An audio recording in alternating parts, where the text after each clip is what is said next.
What's up everyone, this is Midnight Strike 3625, welcoming you back to another classic review. So today we're going to be talking about a band that I never thought I would talk about again on this channel, Metallica.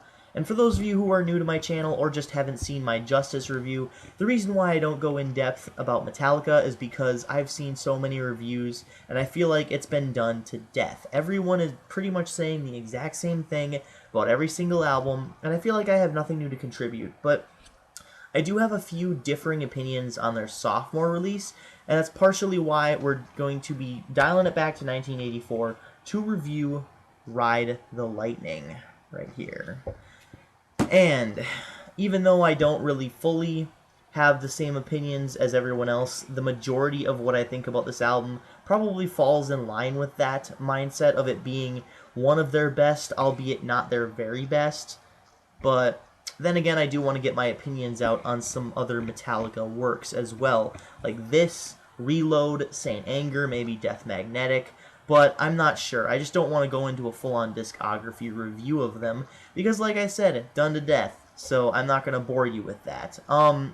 When it comes to Metallica's Ride the Lightning, though, this is a very interesting one, because for me, I have a lot of different opinions on it that a lot of people don't necessarily view as being accurate, but I will state them here just because this is how I feel, and if you want to disagree with me, that's fine.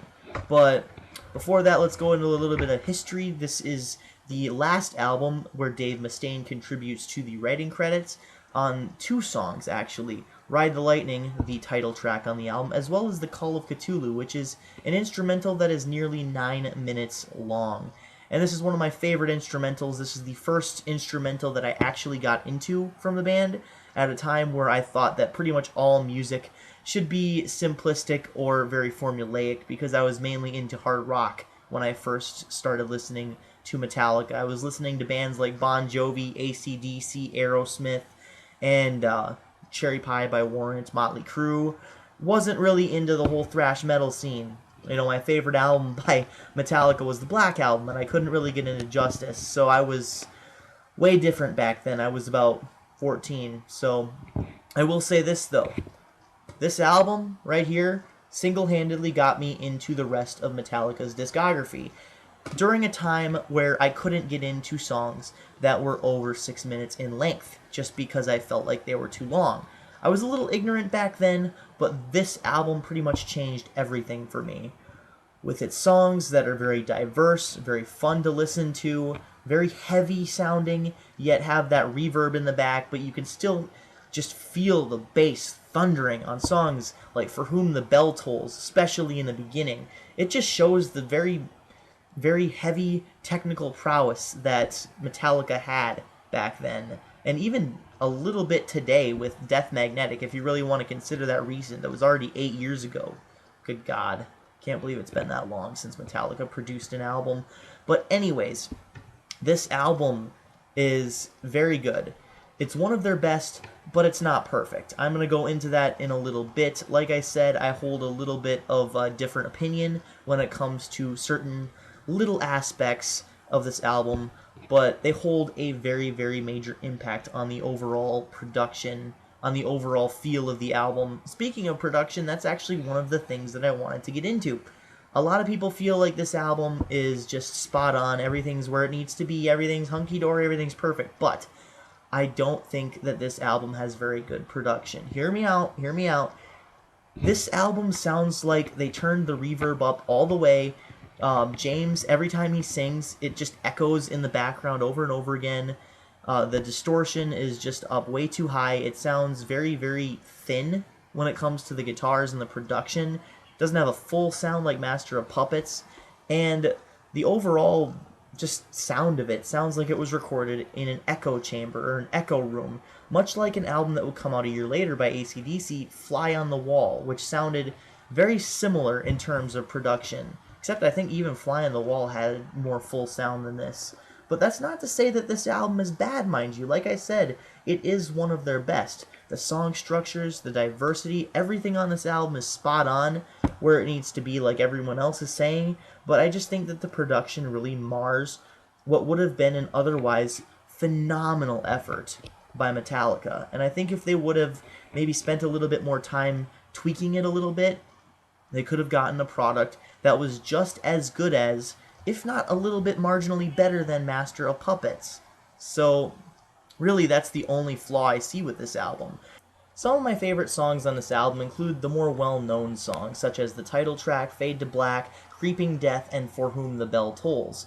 But there are also a lot of underrated gems on this album, like Fight Fire with Fire, Escape, especially Escape, and Trapped Under Ice.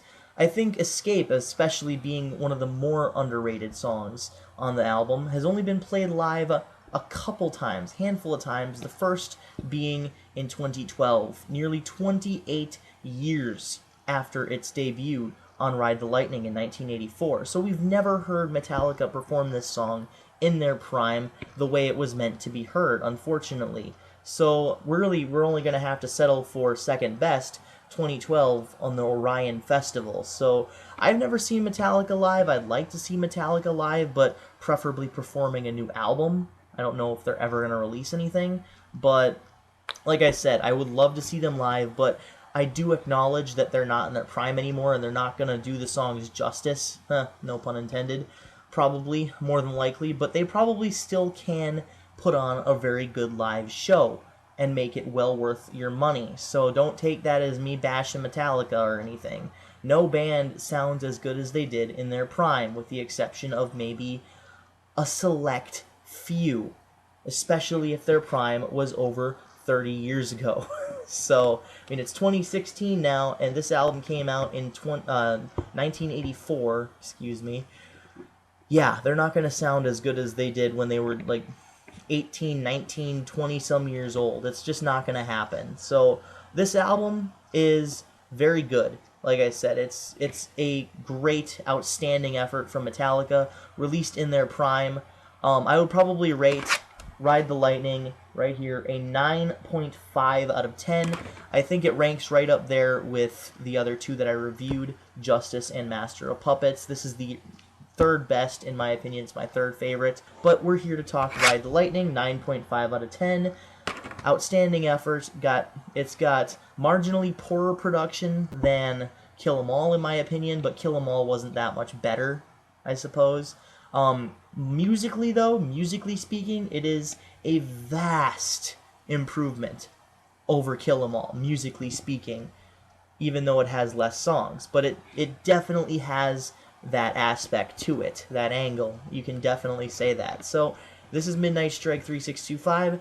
I love this album. It's a great listen. If you haven't heard it already, you need to check it out. Keep calm and rock on.